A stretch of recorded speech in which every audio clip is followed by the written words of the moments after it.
یہ سورۃ النساء ہے، آیت نمبر 127 ہے. پہلے ہم مشق کریں گے، اس کے بعد ترجمہ اور تفسیر انشاءاللہ. میرے ساتھ ساتھ آپ ذرا چلیے. اعوذ باللہ من الشیطان الرجیم، بسم اللہ الرحمن الرحیم.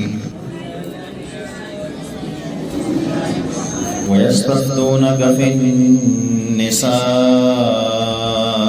قُلِ اللَّهُ يُفْتِيكُمْ فِيهِنَّ وَمَا يُتْلَى عَلَيْكُمْ فِي الْكِتَابِ فِي يَتَامَى النِّسَاءِ اللَّاتِي لَا تُؤْتُونَهُنَّ مَا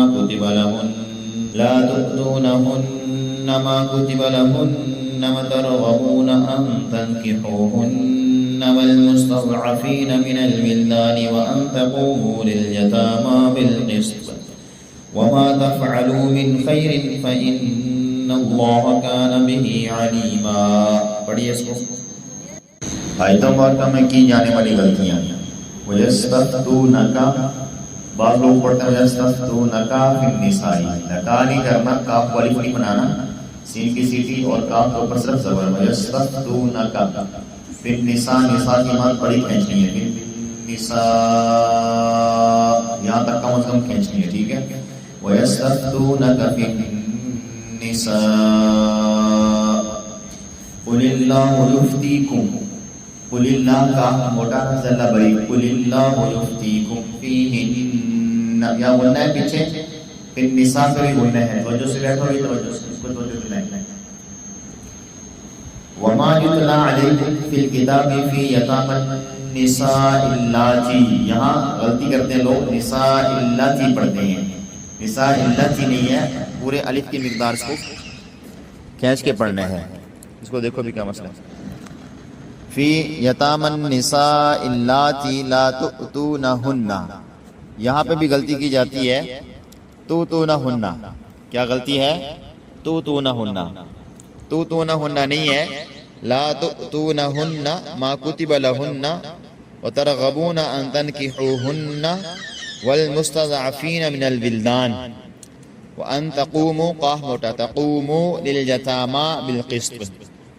وما تفعلوا، یہاں غلطی ہوتی ہے، لوگ پڑھتے ہیں وما تفعلوا.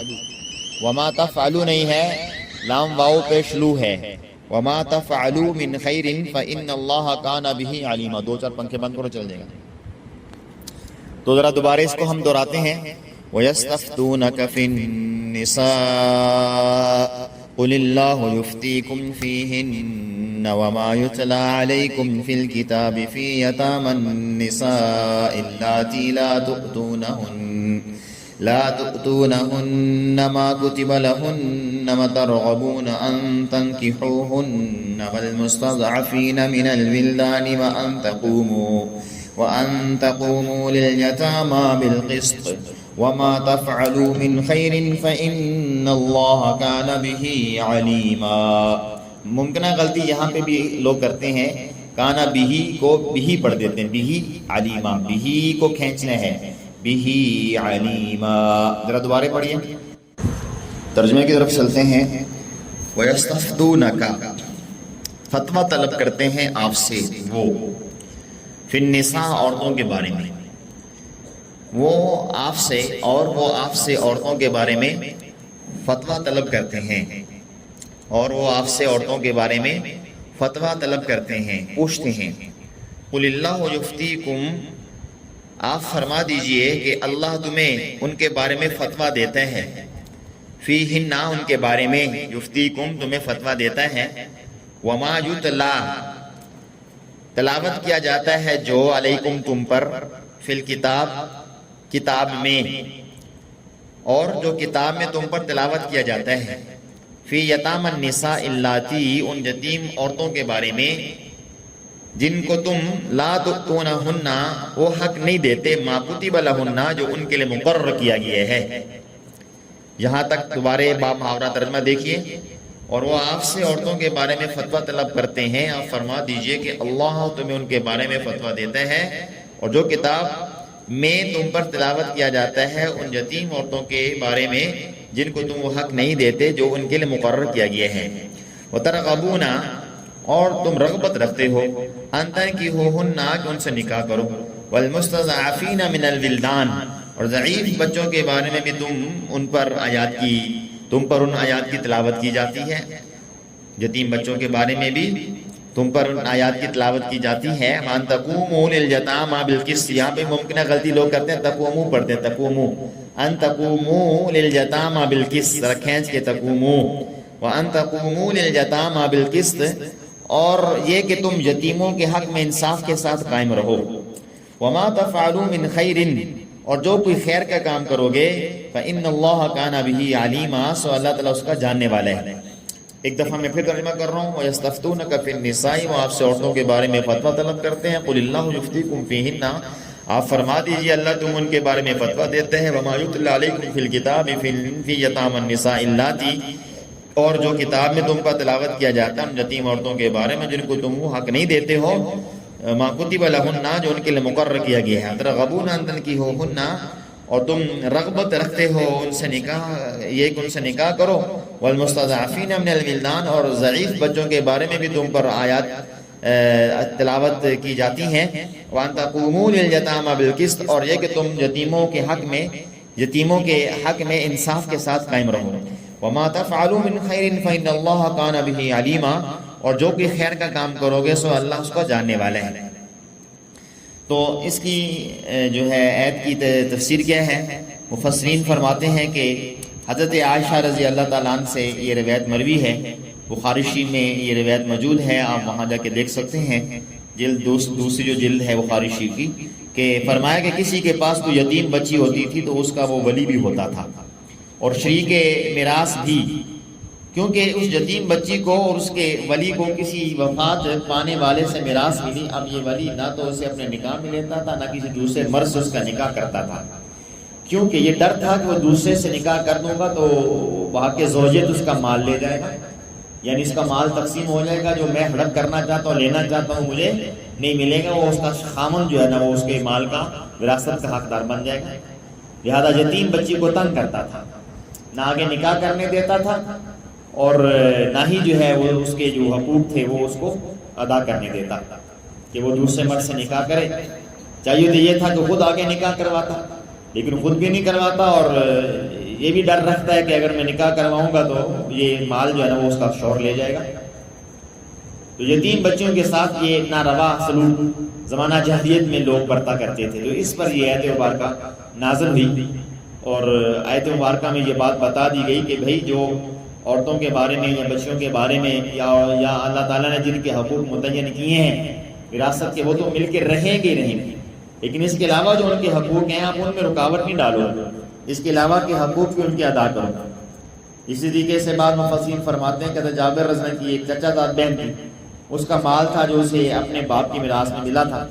تو جابر رضی اللہ عنہ کو اس سے اپنا نکاح کرنا منظور نہیں تھا، لیکن کسی دوسرے سے بھی اس ڈر سے کہ اس کا شوہر مال لے جائے گا نکاح کرنا نہیں چاہتے تھے.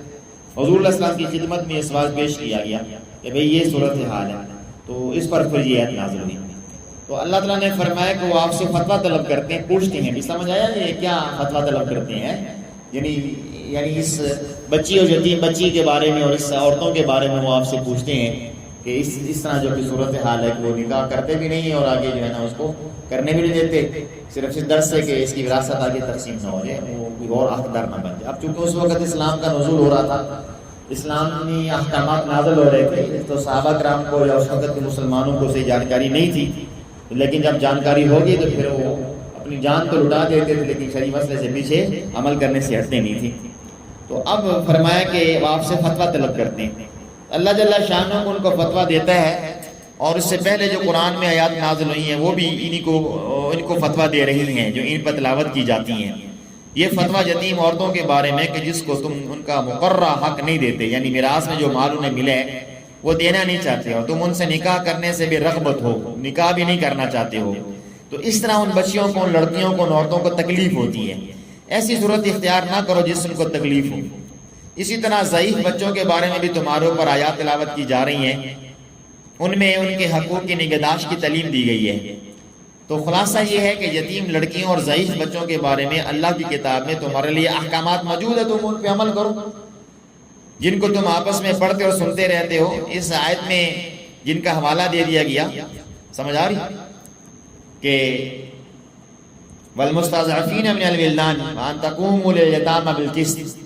اب ہمارے معاشرے میں 3 ظلم بڑے عام ہو رہے ہیں، اسی آیت کے ضمن میں یہ بات سمجھ لیجیے۔ یہاں پہ خلاصہ تو آپ کو ذہن میں بیٹھ گیا کہ کس چیز کا وہ سوال کرتے ہیں، کیونکہ پتہ نہیں تھا اور یہ عورت پہ ظلم ہو رہا تھا۔ مسلمان تو باز آ گئے، مسلمانوں نے اس پہ عمل کیا الحمدللہ، لیکن جو نہ ماننے والے تھے کافر لوگ وہ تو نہیں مانے، وہ تو اب بھی نہیں مانتے۔ لیکن اب صورتحال یہ بن چکی ہے کہ ہم جو ماننے والے ہیں، جو قرآن شریف کی تلاوت کرنے والے ہیں، روزانہ کی بنیاد پہ تلاوت کرتے ہیں، اور کئی تو لوگ روزانہ قرآن ختم کرتے ہیں، اور کچھ لوگ ماہانہ قرآن ختم کرتے ہیں، کچھ سمائی قرآن ختم کرتے ہیں، کچھ اجماعی، کچھ سال میں 1-2 دفعہ قرآن ختم کرتے ہیں۔ تو ہم ختم قرآن پہ لگے ہوئے ہیں، بہت اچھی بات ہے، ہونا چاہیے۔ لیکن ان ختم قرآن سے افضل ایک عمل ہے، وہ یہ ہے کہ قرآن چاہے 1 مرتبہ سال میں ختم ہو، جو کہ واجب ہے، ہمارے لیے ضروری ہے قرآن کو 1 دفعہ سال میں پڑھنا، تلاوت کرنا، لیکن اس قرآن میں جو احکامات ہیں ان کو سمجھنا، سیکھنا، اس پہ عمل کرنا، اس سے بھی زیادہ جو ہے نا وہ افضل ہے، اور اس سے بھی زیادہ اہم ہے، جس کی طرف ہماری توجہ نہیں جاتی۔ کئی سارے لوگ عبادات بڑی کر رہے ہوتے ہیں لیکن دوسروں کے حقوق کی ان کو پرواہ نہیں ہوتی۔ تو 3 ظلم عام ہو رہے ہیں۔ ایک ظلم ایسی عورتیں جن کے خاوند فوت ہو جاتے ہیں، ان کو آگے نکاح نہیں کرنے دیا جاتا، اور وہ عورت بیچاری ایسی بوڑھی ہو جاتی ہے۔ ایک ظلم تو یہ ہے۔ حالانکہ خاندان کو چاہیے، سرپرستوں کو چاہیے کہ اگر عورت کو طلاق ہو گئی ہے کسی وجہ سے، یا عورت کا خاوند فوت ہو گیا ہے، تو چاہیے کہ سرپرست جو ہے اس کا رشتہ تلاش کریں اور اس کا نکاح کرنے میں جلدی کریں عدت کے بعد۔ اور اگر سرپرست نہیں کر رہے، خاندان والے ہمت کریں، وہ بھی نہیں کر رہے، تو بستی شہر والے جو معاشرے والے وہ ہمت کریں، وہ بھی نہیں کر رہے، تو شریعت نے عورت کو قیدی نہیں بنایا، اس کو اختیار دیا ہے کہ تم اپنی مرضی سے آگے نکاح کر سکتی ہو۔ سمجھ آ رہا؟ یہ ہمارے معاشرے میں ایک بہت بڑا ناسور ہے، بہت بڑی خرابی ہے کہ ہمارے معاشرے میں اس خاتون کو بھائی آگے نکاح نہیں کرنے دیا جاتا، اور یہ خود بھی شرمی آگے نکاح نہیں کرتی کہ لوگ کیا کہیں گے۔ بھائی لوگوں کو چھوڑو، لوگ تو کسی حال میں خوش نہیں ہوں گے، تم اپنی خوشی تلاش کرو، تمہاری خوشی کس میں ہے؟ اور تمہاری خوشی اسی میں تم اللہ کے جو ہے وہ حکم پہ عمل کرو، نبی علیہ السلام کی تعلیمات پہ عمل کرو، تمہیں اللہ نے اجازت دی، تم اپنی مرضی سے آگے نکاح کر سکتے ہو، کوئی مسئلہ نہیں ہے۔ وہ تو اس لڑکی کے لیے جو کماری ہے وہ اپنے ماں باپ کی اجازت لے، اور اس کے بعد جو ہے وہ شادی بیاہ کے معاملات کرے جس میں ماں باپ کی دعا خوشی شامل ہو۔ لیکن ایک دفعہ جب شادی ہو گئی ہے، اور اگر وہ دوسری دفعہ طلاق یافتہ ہونے کی وجہ سے یا پھر بیوہ ہونے کی وجہ سے اگر شادی نہیں کرنے دے رہے، تو آپ خود کرو، کوئی مسئلہ نہیں ہے، کسی نے روکا نہیں، آپ گناہ گار نہیں ہے، بلکہ اللہ کی نظر میں آپ اس وقت گناہ گار ہیں جب آپ بلا وجہ فتنے کا بھی خوف ہے، ایمان کا بھی خوف ہے، اور آپ کو ضرورت بھی، آپ پھر بھی نکاح نہیں کر رہی، آپ برداشت کر رہی ہیں، تو بہت اچھی بات ہے، برداشت کر رہی ہیں، بچوں کی وجہ سے برداشت کر رہی ہیں، بچوں کی اچھی تربیت کروں تو پھر تو بہت اچھی بات ہے۔ لیکن اگر آپ کو آگے حاجت ہے تو آپ کر لیں، یہ ایک افضل اور ثواب کا کام ہے، کوئی گناہ کا کام نہیں ہے۔ ایک ظلم تو یہ ہو رہا ہے۔ دوسرا ظلم یہ ہو رہا ہے کہ جو یتیم بچے بچیاں ہوتے ہیں، جب ان کا اللہ نہ کرے کہ باپ فوت ہوتا ہے یا ماں فوت ہوتی ہے، تو لوگ ان کی وراثت کو نہیں ادا کرتے۔ یہ بہت ظلم عام ہے اور بہت بڑا ظلم ہے جو بچوں کے ہوتے ہیں۔ جب وہ بڑے ہو جاتے ہیں تو لڑکے جھگڑ کے کیس کر کے لیتے ہیں، جو کہ ہمارے سامنے صورتحال ہے کہ لڑائی جھگڑا کر کے کیس کر کے جو ہے نا وہ عدالتوں کے ذریعے لیتے ہیں بیچارے، اور پھر وہ ناراضگی الگ کرتے ہیں، دیکھو جی چچا پہ کیس کر دیا، تایا پہ کیس کر دیا، جی بھائی پہ کیس کر دیا، جی فلانے پہ۔ بھائی کیس نہ کرے تو کیا کرے؟ آپ کو چاہیے تھا جب وہ بالغ ہو گئے، بالغ ہونے کے بعد بھی دے سکے، تو جب ان کی شادی بھی ہو گیا، عقل مند ہو گیا، اپنے مال کو سنبھال سکتے ہیں، سمجھ بوجھ ان میں پیدا ہو گیا، اب حوالے کرو۔ آپ مالک ہی نہیں ہیں، آپ امانت آپ کے پاس، آپ امانت کو حوالے کرو، لیکن نہیں لوگ کرتے ہیں، ہڑپ کر جاتے ہیں، دبا جاتے ہیں۔ تو ایک ظلم جو ہے وہ ہمارے معاشرے میں خواتین پہ یہ ہو رہا ہے، اور اس آیت مبارکہ کے اندر انہی تعلیمات کے بارے میں اللہ رب العزت فکر مند کر رہے ہیں کہ بھئی یہ تلاوت ان پر ہوتی ہے، یہ ان کو سمجھ اور عمل میں لانے کی کوشش کرو۔ محض یہ نہیں کہ قرآن شریف تلاوت و ثواب ہی کے لیے نہیں آیا، بلکہ قرآن شریف ایک رہنمائی کتاب ہے، ہدی للمتقین ہے۔ متقین کا ایک مطلب یہ بھی ہے کہ جو جستجو کرتے ہیں، طلب رکھتے ہیں، اللہ کا خوف ڈر رکھتے ہیں، لازمی ان کو ہدایت دے دیتے ہیں، ہدایت کا سامان اور ہدایت کے دروازے کھلے ہیں اس میں۔ تو یہ دو چیزیں ہیں، اس میں اور کھانا بھی میں کے اندر گڑبڑ ہے۔ اور تیسری جو ہے فرمایا کہ اللہ تعالیٰ یتیموں کے بارے میں انصاف کے ساتھ قائم رہو، یہ فتویٰ دے رہے ہیں۔ یعنی یہ جو حکام کو حکم ہے یا سرپرستوں کو حکم ہے کہ یتیموں کی دیکھ بھال کریں، ان کا جو کسی پر حق کو پورا پورا وصول کریں، یا اولیاء اور سایہ جو جن کو وصیت کی گئی ان کو حکم ہے کہ یتیم بچوں کے ساتھ انصاف کا برتاؤ کرو. سمجھ آ رہی کہ نہیں آ رہی؟ وسیع سے کہتے ہیں جو خود مرنے والا یا حاکم بچوں کے اموال کی دیکھ بھال کے لیے مقرر کرتا ہے کہ بھئی یہ اس کی دیکھ بھال کے لیے اس کا سرپرست ہوگا. سمجھ آ رہی؟ وَمَا تَفْعَلُوا مِنْ خَيْرٍ فَإِنَّ اللَّهَ كَانَ بِهِ عَلِيمًا. کہ جو تم خیر کا کام کرو گے اللہ کو علم ہے، اپنے عمل خیر کا ثواب پاؤ گے. یتیم بچی کے ساتھ جو انصاف ہے، اس نے سلوک سے پیش آؤ گے، اللہ اس کا ثواب عطا فرمائیں گے. یتیم بچوں کے ساتھ تم اس نے اتفاق ساتھ پیش آؤ گے تو اللہ اس کو تمہیں اجر و ثواب عطا فرمائیں گے. لوگ سوال کرتے ہیں جب یتیم بچوں کو پالو تو ہمیں کیا ملے گا؟ بھئی آپ کو ثواب ملے گا، اللہ کی رضا ملے گی، آخرت میں جنت کے اندر آپ علیہ السلام کا پڑوس ملے گا. حضور نے فرمایا انگلیوں کو اکٹھا کر کے جوڑا، یہ میں اور یہ یتیم کی پرورش کرنے والے ایسے ساتھ ہوں گے. یعنی دو انگلیوں کو آپس میں جوڑا، مطلب کیا کہ جس جنت میں حضور کا گھر ہوگا اسی جنت میں اس کو گھر مل جائے گا اس عمل کی وجہ سے. اور اس کو کیا چاہیے؟ دنیا چاہیے. دنیا تو ختم ہونے والی ہے، آج تو کل ختم ہو جائے گی. لاکھوں کروڑوں میں مل گئے اس کو تو کیا حاصل ہوگا؟ ختم ہونے والا، مٹی چاٹ جائے گی، کچھ بھی نہیں ملے گا. ان لاکھوں کروڑوں سے سونے چاندی کے محلات کی جو ہے نا وہ تعمیر کر کے دیکھے، جبکہ لوگ تجربہ کر چکے. کیا شداد تجربہ نہیں کر چکا؟ شداد نے سونے چاندی کا مال نہیں بنایا کیا؟ کہاں ہے؟ کہاں چلا گیا؟ نظر نہیں آتا. اللہ نے عبرت کا نشان بنا دیا. تو کیا کرو گے؟ آخرت کو سوچو. اللہ نے آخرت کا جو بھلا تمہارے لیے بنا رکھا ہے. تو میں عرض کر رہا تھا تیسرا ظلم یہ ہوتا ہے کہ یتیم بچوں کا مال اور بچیوں کا مال ہڑپ تو کیا ہی جاتا ہے، لیکن ان کے جو حقوق واجبہ ہوتے ہیں جو سرپرستوں کے اوپر آتے ہیں، چچا ہے یا بھائی ہے، بڑا بھائی ہے جو باپ کی مانند ہوتا ہے یا اس کے عطایا ہے یا باقی اعزا قارب ہیں، ان کے اوپر ذمہ داری آتی ہے کہ ان کو تعلیم دیں، ان کا کھانے پینے کا خیال کریں. ان کو بوجھ نہ سمجھے، لوگ ان کو بوجھ سمجھتے ہیں، جان چھڑاتے ہیں ان سے. اور ظلم اس سے بھی آگے بڑھ جاتا ہے کہ جب مرد آگے شادی کر لے یا عورت آگے خامن کر لے تو پھر ہوتا یہ ہے کہ یتیم بچوں کے ساتھ جو کچھ ہوتا ہے اس کے سامنے میرے سامنے بہت سارے واقعات ہیں. ہمارے پاس ایسے ہی لوگ آتے ہیں اور بچے بھی ایسے آتے ہیں. وہ ان کے بچے پنجابی میں کہتے ہیں رول ڈب جاتے ہیں بیچارے، کوئی سنبھالنے والا ان کو نہیں ہوتا. تو اس لیے دعا کریں کہ اللہ کسی کو یتیم نہ کرے. اگر یتیم ہو جائے تو معاشرے والوں کی ذمہ داری، بڑے فضائل بیان کیے گئے یتیم کی پرورش کے بارے میں. سر پہ ہاتھ رکھو گے، جتنے ہاتھ کے نیچے بال آئیں گے اللہ سب گناہ معاف فرمائیں گے. اتنے درجات بلند ہو گے، کیا تھوڑی نعمت ہے یہ؟